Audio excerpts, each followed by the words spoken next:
Então, antes de eu deixar este mundo, o plástico não será mais visto como lixo, será apenas visto como potencial não explorado. Já se perguntou por que uma máquina de fundo de quintal que transforma lixo plástico em combustível colocou um jovem de 21 anos sob os holofotes? Eu criei Plastolene, uma alternativa à gasolina feita de resíduos plásticos. E depois o fez desaparecer? Isso não é uma teoria da conspiração. É um rastro de papel feito de calor, pressão e mais pressão de todos os lados. Observe com atenção. A noite em que o helicóptero chegou.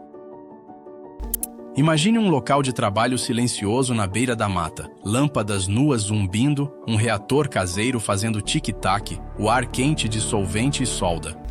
Então, o som de um rotor corta a escuridão. Um cone de luz branca intensa varre a linha das árvores e se fixa em um jovem de 21 anos apontando o celular para o céu. Ele publica o vídeo. Diz que um helicóptero o encontrou. Acredite no que quiser sobre o motivo de ele estar ali, mas a imagem fica. Um experimento de quintal, de repente, emoldurado como uma cena de crime. Aqui está o que podemos afirmar sem suposições. O helicóptero existiu, o vídeo existe, o medo é real diante da câmera. E naquele momento, um projeto de química de nicho deixou de ser apenas sobre calor e hidrocarbonetos. Tornou-se uma história sobre visibilidade, como tornar a ciência pública pode atrair financiamento, fãs e também uma atenção que você nunca pediu. Não é prova de uma conspiração, é prova de que o holofote pode parecer uma mira. Quem Julian Brown é e quem não é. Julian Brown não é um mito, é um criador que aprendeu em público. Nada de jalecos brancos ou átrios de mármore, apenas uma pequena oficina, luvas chamuscadas e uma câmera apontada para a bagunça. Ele publicava cada tropeço e vitória, transformando polímeros e pressão em episódios que você podia maratonar. Essa honestidade tornava o trabalho compreensível e as apostas pessoais. No começo de 2025, sua audiência disparou para milhões e um programa de bolsas climáticas com um financiamento de 6 dígitos veio na sequência. A proposta não era mágica, era método. Pirólise assistida por micro-ondas que transforma resíduos plásticos e os quebra em líquidos dentro da faixa de combustíveis. Depois, os destila em algo que um motor realmente pode consumir. Ele nunca afirmou ter reescrito a física. Afirmou estar aprimorando um processo e mostrando as provas. Essa distinção importa. Inventor do combustível gratuito é uma manchete. Inovador incansável testando conceitos sob o microscópio do público. É a verdade. Ele não é um salvador solitário nem um farsante. É um jovem engenheiro vivendo na intersecção entre curiosidade, orçamento de sucata e o anfiteatro barulhento da internet. O que o combustível realmente é. Primeiro, nada de mágica, apenas química. O equipamento de Brown aquece plástico triturado em baixo nível de oxigênio para que as longas cadeias de polímeros se quebrem em hidrocarbonetos menores. Com o auxílio de micro-ondas e certos catalisadores, essas quebras acontecem mais rápido e de forma mais uniforme. Os vapores quentes se condensam em um óleo pesado e misto. Ao destilá-lo, separam-se as frações mais leves que pequenos motores conseguem queimar. Esse óleo não é gratuito. É preciso alimentá-lo com eletricidade ou gás para gerar calor, tempo para a destilação, filtros para remover impurezas e um fluxo constante de plástico separado. Quando feito corretamente, é possível obter cortes na faixa de gasolina e diesel que alimentam um gerador ou um motor de teste diante da câmera. Feito de qualquer jeito, o resultado é fuligem, mau cheiro e um vizinho ligando para os bombeiros. A diferença entre esses resultados é engenharia, controle de temperatura, tempo de residência, catalisadores e pós-processamento.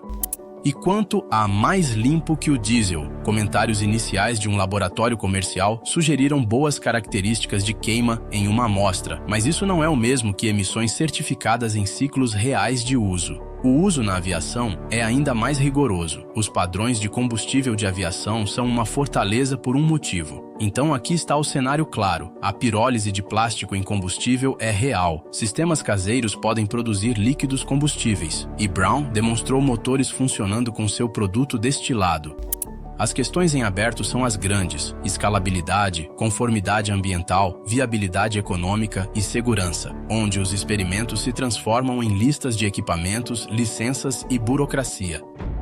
desaparecer, reaparecer, sumir de novo. Então, a história dá uma guinada. Fim de junho, uma postagem surge como um sinalizador. Ele diz que acha que não vai viver muito tempo. Dias depois, outro vídeo, coisas estranhas, sendo atacado, voz tensa, olhar inquieto. E então, silêncio. Nenhum novo vídeo, nenhuma resposta.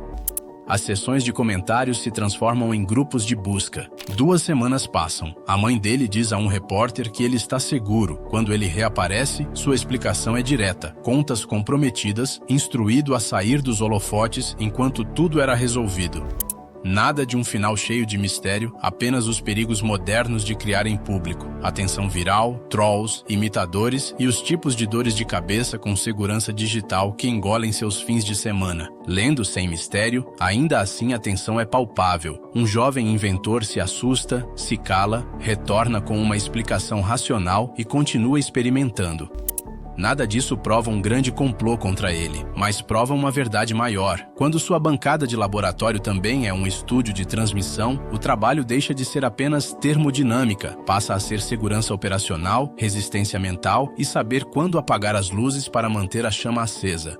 O filamento que ninguém te ensina. Lewis Latimer. Para sentir por que essa história vibra, acenda a luz. Aprendemos sobre Edison. Quase nunca ouvimos falar de Lewis Latimer. Latimer ajudou a tornar as lâmpadas incandescentes práticas ao melhorar a fabricação de filamentos de carbono e fazer os desenhos técnicos detalhados que transformavam invenções em instalações reais. Sem esse processo, a luz continuaria frágil e cara. O dom de Latimer não era genialidade teatral, era refinar, documentar e escalar, exatamente as habilidades que os inventores de garagem de hoje precisam. Ele transformou brilho em infraestrutura. E ainda assim, por décadas, seu nome viveu nas notas de rodapé. Essa omissão não é curiosidade histórica, é um sinal de quem é lembrado quando um trabalho complexo finalmente brilha. Então, quando um jovem inventor transmite experimentos de uma oficina com telhado de zinco e diz: "Aqui está meu método, aqui estão meus dados", ele não está pedindo para ser lenda, está pedindo a dignidade que Latimer conquistou. Crédito onde há trabalho. Esse é o padrão que a ciência deveria alcançar, especialmente em público. No túnel, Garrett Morgan. Agora mergulhe na escuridão. Em 1916, uma explosão sufocou um túnel de captação de água sob o Lago Erie. As tentativas de resgate falharam. O ar tóxico transformou lanternas em sinais de alerta. Garrett Morgan chegou com seu capuz de segurança, uma espécie de máscara de gás primitiva que ele mesmo inventou, aprimorou e lutou para vender.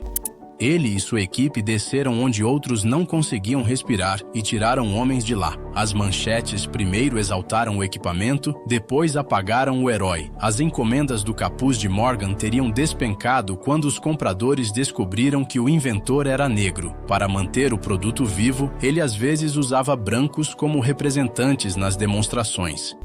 O equipamento salvou vidas. O mercado puniu a visibilidade do criador. Por que mencionar isso aqui? Porque o risco não está apenas dentro de um túnel ou ao lado de um reator. Ele vive na percepção. Quem é confiável, quem recebe crédito, quem é protegido quando o trabalho se torna essencial. Quando o público moderno assiste a uma demonstração de plástico virando combustível e ouve medo na voz do narrador, não está importando fatos do passado, está herdando os nervos do passado. Patentes, Guardiões e Mary Beatrice Kenner. Inovação é uma corrida de revezamento com regras que mudam a cada volta. Pense em Mary Beatrice Kenner, que patenteou um cinto sanitário cujo design antecipava características dos produtos menstruais modernos. Relatos populares dizem que o interesse de empresas esfriou depois que descobriram sua raça. A documentação primária sobre essa decisão específica é escassa, mas o padrão é claro. Os guardiões decidem quais soluções ganham espaço nas prateleiras e quais morrem à margem. Por gerações, até mesmo o sistema de patentes funcionou como filtro, às vezes de forma explícita. Pessoas escravizadas não podiam patentear. Depois, decisões ruins e barreiras sociais transformaram proteção em burocracia inacessível. Isso não é só detalhe legal, é um alerta sobre o ecossistema. Quando você vê uma ideia promissora, precisa perguntar: essa pessoa consegue navegar o labirinto? Testes, conformidade, certificações, financiamento. Ou o sistema vai engolir o mapa? Um reator de quintal que funciona na terça-feira ainda precisa passar pelos reguladores da quinta e pelos seguradores da sexta. A lição de Kenner continua: o que você constrói é uma invenção. O caminho que você constrói até passar pelo portão é outra.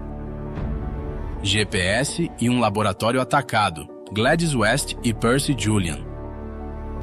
Se você já viu um mapa girar suavemente no seu celular, tocou a matemática de Gladys West. Sua modelagem geodésica, o formato da Terra, as particularidades da gravidade, sustenta a precisão do GPS. Por décadas, sua contribuição ficou em silêncio. Agora, finalmente, ocupa o lugar certo, no centro da nossa forma de navegar. E tem também Percy Julian, um químico que escalou a síntese de esteroides e construiu um império de pesquisa industrial, enfrentando incêndios, literais e figurativos.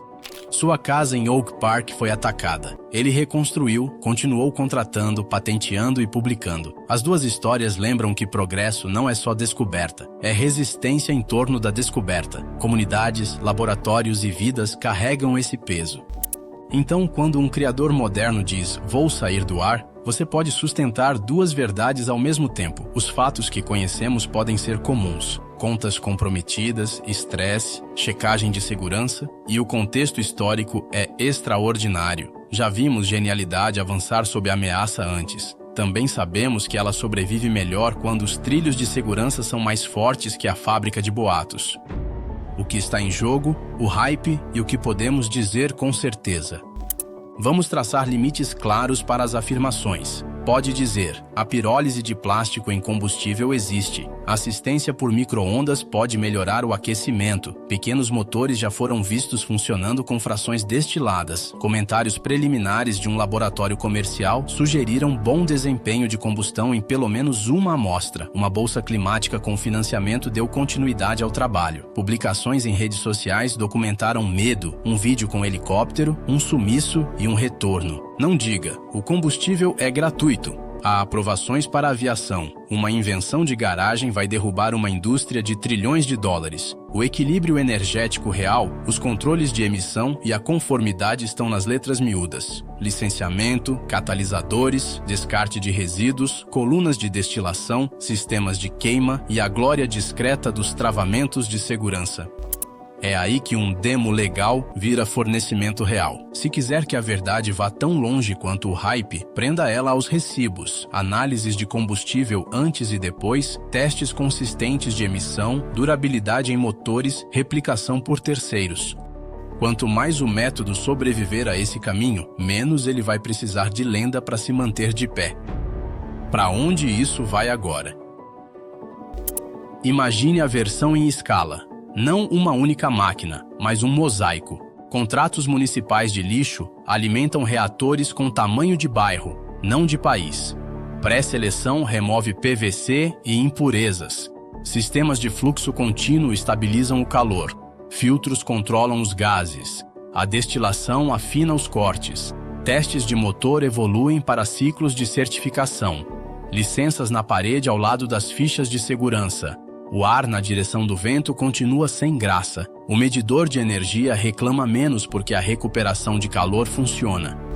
Nesse mundo, transformar plástico em combustível não é solução milagrosa. É uma peça no mosaico climático. Menos metano de aterros, menos queimadas ilegais, mais resiliência energética local. Está ao lado de reciclagem que realmente compensa. Polímeros pensados para o fim de vida útil e combustíveis que ficam mais limpos porque engenheiros provam, não prometem. Os vídeos ficam mais calmos, menos espetáculo, mais procedimento padrão. O impacto fica mais alto mesmo assim. E o arco humano parece um aprendizado. O criador que aprendeu em público começa a treinar outros, soldadores, operadores, especialistas em normas. A câmera não desliga, só muda de função, de holofote para registro.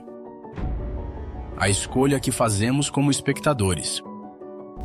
Podemos ser a plateia que exige milagres ou a comunidade que exige medições. Um caminho alimenta a conspiração, o outro alimenta a competência. Quando criadores mostram anotações iniciais de laboratório e afirmações cautelosas, deveríamos recompensar essa prudência, não ignorar em busca de drama. Quando os sistemas dão certo, parecem quase entediantes por fora. Essa é a ideia. Então, se essa história te tocou, que ela toque seus hábitos, celebre replicação, não só revelação. Peça padrões, não só truques. E lembre dos nomes que ergueram a estrutura. Os esboços de Latimer, o capuz de Morgan, os modelos de West, as fábricas de Julian, porque o combustível mais limpo em qualquer sistema é o crédito pago em dia. Fique de olho na chama, não no clarão. Apoie os criadores que mostram os recibos, proteja eles quando o barulho aumenta e meça cada afirmação com testes reais. Progresso não grita, ele vibra. Se ouvirmos, ele cresce.